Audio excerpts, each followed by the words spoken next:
Hey Tameem, it's me Arun. I just wanted to share some tips with you for cleaning, for doing a kettlebell clean. So, I'm using a 24 kilogram, about 52 pound kettlebell right here. And I'll share with you two of the main tips that I share with my clients. The first major one is making sure my elbow stays attached to my body the whole time.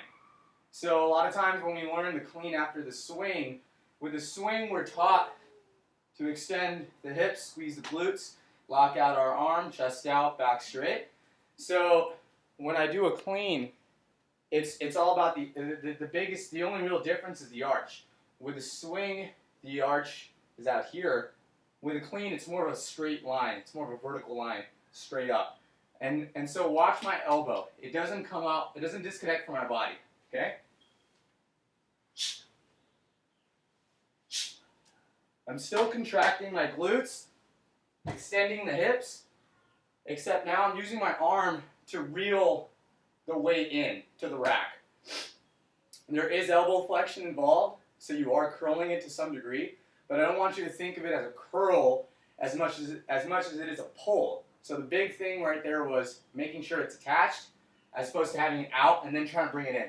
So it's not this. See that hit? That hit hard. I don't want to do that.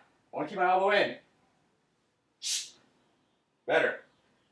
Tip number two, you probably have to see from this angle. When I go for the weight, I go thumb down. When I bring it to the rack, when I clean it, I rotate. So I'm pointing at myself at the top. When I go for the weight, it's the other way.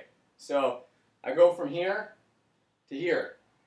So you can see it this way. Okay? I'm going to go this way to this way.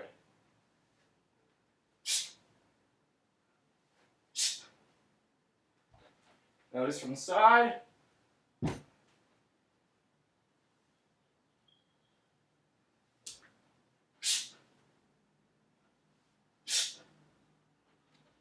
Okay?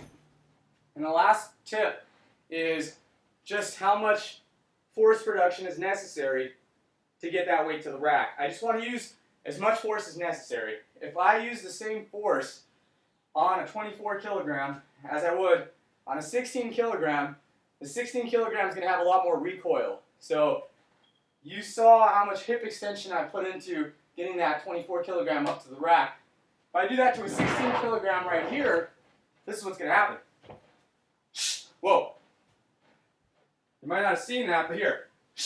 Whoa.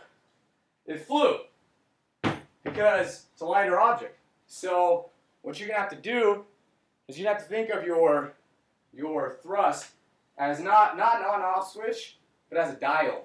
So you have to turn it down a little bit for lighter weight, obviously. For heavier weight, you have to turn it up a bit. You have to find that balance between hip extension and then elbow flexion to bring it into the rack, because there's both going on. Hopefully that helps.